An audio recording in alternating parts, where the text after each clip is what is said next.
মামাক মই এইটো কৈছোঁ মোক সহায় কৰি দিয়ক পইচা পাতিও নাই মাৰ ওচৰত 1 টকা পইচা নাই খাবলৈ কৰিলেও দিগদাৰ মামা মোক ইমানেই কৰি দিয়ক মোক ভাল হ'ব লাগে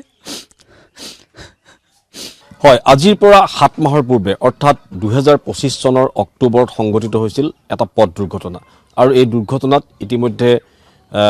গুৰুতৰভাৱে আঘাতপ্ৰাপ্ত হৈছিল এজন যুৱক আৰু সেই 7 মাহৰ পিছত আজি কি পৰ্যায়ত আছে সেই যুৱকজন আমি আপোনালোকক দেখুৱাবৰ কাৰণে উপস্থিত হৈছোঁ খুমটাইৰ সেই যুৱকজনৰ বাসগৃহত আৰু যুৱকজনৰ নাম হৈছে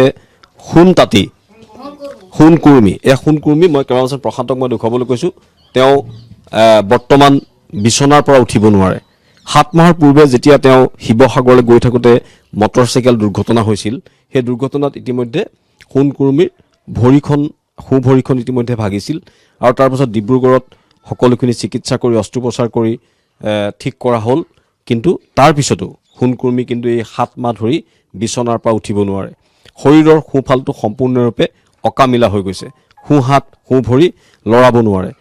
আৰু আটাইতকৈ দুখৰ কথা যে যিদিনাখন তেওঁ দুৰ্ঘটনা সংঘটিত হৈছিলে তাৰ দুদিনৰ পিছতেই অসম চৰকাৰৰ যি ADRE নিযুক্তি সেই নিযুক্তি লাভ কৰিছিলে এজন ইলেক্ট্ৰিচিয়ানৰ পোষ্টত তেওঁ নিযুক্তি লাভ কৰিছিলে কিন্তু দুৰ্ভাগ্য যে সেই সোণকুৰ্মী দুৰ্ঘটনাত পতিত হৈ চিকিৎসালয়ত চিকিৎসাধীন হৈ থকা দিনটোতে ইতিমধ্যে নিযুক্তি পত্ৰ প্ৰদান কৰা হৈছিল আৰু সেই দিন ধৰি তেওঁ নিযুক্তি পত্ৰ আজিলৈকে আনিবলৈ যাব পৰা নাই সেইটো হৈছে আজিৰ দিনটোৰ আটাইতকৈ বেদনাদায়ক এটা খবৰ আৰু ইতিমধ্যে বহু টকা তেখেতসকলে খৰচ কৰিলে সোণকুৰ্মী পৰিয়ালে খৰচ কৰিলে সোণকুৰ্মী আৰোগ্য হোৱাৰ ক্ষেত্ৰত কিন্তু এই মুহূৰ্তলৈকে এই যুৱকজন মেধাৱী ছাত্ৰজন কিন্তু আৰোগ্য হোৱা নাই গতিকে তেওঁ নিজে এটা পোষ্ট কৰিছিলে জনসাধাৰণৰ পৰা তেওঁ কিছু আৰ্থিক সাহায্য বিচাৰিছিলে যে মোক অসুস্থ হ'বৰ কাৰণে আপোনালোকে সহযোগিতা কৰক আৰু সেই পোষ্টটোৰ পিছতে আমি আহি তেওঁৰ ঘৰত আজি উপস্থিত হৈছোঁ মই প্ৰথমতে অকণমান তেওঁৰ পৰা যে মই খুব ভগৱানে সোনকালে ভাল কৰক সুস্থ কৰক আমি তাকে কামনা কৰিছোঁ কি আশা এতিয়া তুমি কি জনাবা তুমি এই মুহূৰ্তত সোনকালে ভাল হ'লে হ'ল বেমাৰ মামাক মই এইটো কৈছোঁ মোক সহায় কৰি দিয়ক পইচা পাতিও নাই মাৰ ওচৰত 1 টকা পইচা নাই খাবলৈ কৰিলেও দিগদাৰ মামা মোক ইমানেই কৰি দিয়ক মোক ভাল হ'ব লাগে মই মামাক মুখ্যমন্ত্ৰীক আহ্বান জনাইছোঁ যে মামা মোক হেল্প কৰি দিয়ক পইচা পাতি বহুত দিগদাৰ হৈছে মোৰ দেউতা নাই মোৰ মা অকলে আৰু মোৰ দেউতা নাই ঢুকালে আজি 10 বছৰ হৈ গ'ল মোৰ দেউতা ঢুকোৱা মই আৰু মোৰ মা আছোঁ একো ক'ব নোৱাৰোঁ ইহঁতো একো ক'ব নোৱাৰোঁ মই ভাত এইটো হাতে খাওঁ বাহঁতৰে ভাত খাওঁ মই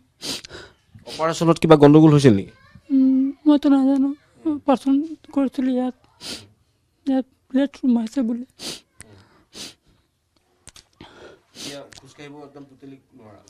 নোৱাৰোঁ খোজ কাঢ়িব নোৱাৰোঁ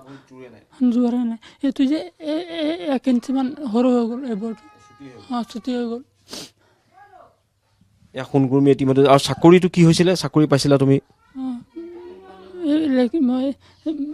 ইলেক্ট্ৰিচিয়ানৰ চাকৰি পাইছিলোঁ